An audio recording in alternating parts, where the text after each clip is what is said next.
Fala pessoal, beleza? Eu sou o Bruno, professor de Química, e hoje a gente vai aprender a calcular o ΔH de uma reação pelo método da entalpia de ligação, tá? Esse é um método bem bacana de se calcular o ΔH e é um que vocês mais costumam errar em provas de vestibular, beleza?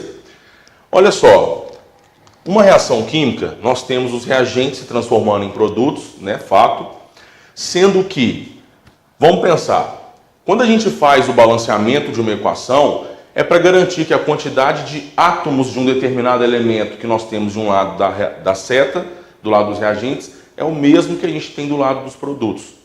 Então, olha só, se os elementos de um lado são os mesmos de outro, e se a quantidade de átomos desses elementos também são as mesmas, o que nós temos de diferente, então, dos reagentes para os produtos? Nós temos substâncias diferentes. E isso é promovido pelo fato de a gente ter ligações diferentes. Os átomos nos reagentes estão ligados de uma forma e nos produtos eles estão ligados de outra forma. Sendo que, numa reação química, então, falando do ponto de vista das ligações, ela nada mais é, então, que o rearranjo dos átomos, ou o rearranjo das ligações. Sendo que, se a gente tem substâncias reagindo, para que os átomos das substâncias reagentes possam se rearranjar nas novas substâncias dos produtos, então é um fato que a gente precisa quebrar as ligações entre os átomos das moléculas que estão reagindo, para que nos produtos a gente possa então formar novas ligações. E aí vem um detalhe importante. Todo o processo de quebra de ligações é um processo endotérmico, que absorve energia, absorve calor. Da mesma forma, a formação de novas ligações é sempre um processo exotérmico, que libera calor. Pensa que eu tenho uma substância estável e ela não quer ser quebrada em átomos instáveis. Então, toda quebra de ligações demanda energia. Da mesma forma que se eu tenho agora átomos instáveis, a formação de novas substâncias, a formação de novas ligações, tende a formar então uma substância mais estável. Portanto, toda formação de ligações é exotérmica, ou seja, libera energia e apresenta um valor de entalpia negativo. Então, olha só, a gente diz que o ΔH de uma reação química, quando eu utilizo o método da entalpia de ligação, nada mais é que o saldo energético entre as ligações quebradas e as ligações formadas das substâncias nos produtos, tá? Até tem fórmula aqui, mas eu prefiro particularmente calcular dessa forma, que eu acho que além de mais fácil, né, gera menos confusão na questão do sinal. Vou mostrar um exemplo para vocês da aplicação disso, tá bem? Então, em outras palavras, é eu analisar o quê? Quanto de energia eu preciso para quebrar as ligações entre os átomos das substâncias que estão reagindo. Depois eu vejo quanto de energia eu libero na formação das novas ligações entre os átomos das substâncias que estão sendo formadas. Por exemplo, vamos supor que eu tenho aqui a seguinte reação de cloração do metano, tá? E aí eu não sei o ΔH dela. Como que eu vou calcular? Tudo vai depender dos dados. E aqui eu tenho dados de valores de energia de ligação.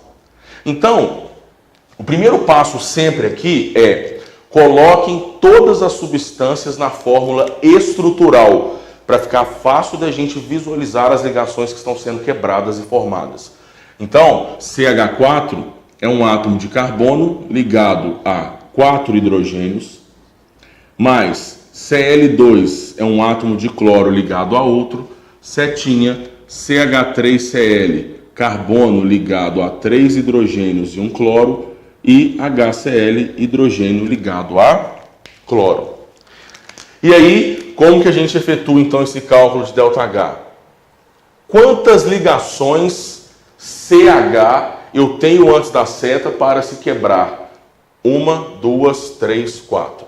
Isso dá 4 vezes 414. Mais uma ligação cloro-cloro que vale 243. Percebam então que eu acabei de quebrar todas as ligações entre os átomos nas substâncias que estão reagindo. Depois da seta, quantas ligações carbono e hidrogênio a gente forma? 3. 3 vezes. É aí que está o detalhe. Como a ligação depois da seta ela está sendo formada, então eu libero 414 kJ. Então é 3 vezes menos 414. Mais uma ligação carbono-cloro, que como está sendo formada também é menos 331.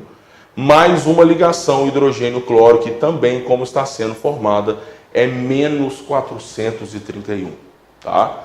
E aí, resolvendo essa conta, aqui nós temos 1.899 kJ e aqui nós temos menos 2.004 kJ.